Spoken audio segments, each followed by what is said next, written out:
Hello friends, today news: Ukraine crisis, Russian attack would be horrific, US warns. Milley described the buildup of 100,000 Russian troops near Ukraine's border as the largest since the Cold War. But U.S. Defense Secretary Lloyd said conflict could still be avoided through the use of diplomacy. Russia denies plans to invade and says U.S. support for Ukraine is a threat. At a news conference at the Pentagon on Friday, Milley, U.S. President Joe Biden's most senior military officer, warned that the scale of Russia's forces near its border with Ukraine meant an attack would have severe consequences. If that was unleashed on Ukraine, it would be significant, very significant, and it would result in a significant amount of casualties, said the chairman of the Joint Chiefs of Staff. Fighting in dense urban areas would be horrific, it would be terrible, Milley added. Not inevitable. U.S. Defense Secretary Lloyd said the U.S. was committed to helping Ukraine defend itself, including by providing more weaponry. Conflict is not inevitable. There is still time and space for diplomacy, Mr. Austin said, calling on Russian President Vladimir Putin to de-escalate the situation. There is no reason that this situation has to devolve into conflict. He can order his troops away, he added. Also on Friday, President Biden said he would send a small number of the troops to Eastern Europe in the near term, to strengthen the NATO presence in the region. He did not specify where they would be stationed or when they would arrive. Earlier this week, the Pentagon said there were 8,500 combat-ready troops on alert, ready to be deployed at short notice. The U.S. has rejected a key Moscow demand that NATO rule out Ukraine joining the defense alliance, but insisted it was offering Russia a serious diplomatic path. Russian President Vladimir Putin accused the West of ignoring Russia's security concerns. But he said he would study the U.S. response before deciding what to do, according to a Kremlin readout of a call between Mr. Putin and his French counterpart.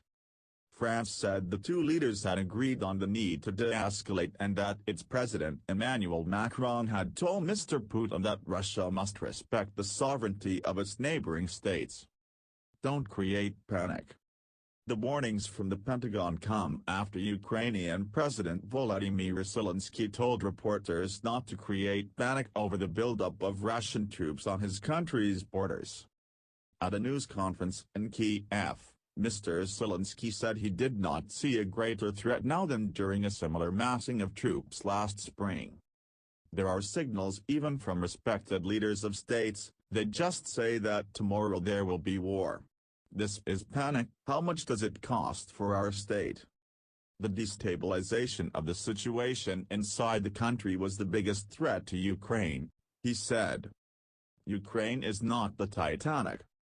This was a slightly surreal encounter. One after another, journalists asked Ukraine's president about the threat. But Volodymyr Zelensky batted away the questions, accusing the press itself of causing panic. On the other hand, he wasn't contradicting the U.S. intelligence. I can see the 100,000 soldiers, he eventually clarified. But he went from hinting that Russia was simply scaremongering, getting a sadomasochistic pleasure from seeing Kiev sweat, to admitting that Ukraine was preparing for the possibility of all-out war. Still, Mr. Zelensky reminded people that his country has lived with the threat of Russian aggression for years, it goes in cycles, and despite the unusual size of the current deployment, he seemed determined to play down the danger. When it came to the evacuation of some staff by some embassies, Ukraine's leader was openly peeved. Diplomats are like captains, Mr. Zelensky said. They should be the last to leave a sinking ship. And Ukraine is not the Titanic. Russia last month made wide-ranging security demands from the West, including that the US and NATO responded by saying Ukraine had the right to choose its own allies, but offered Russia talks on missile placements and other issues.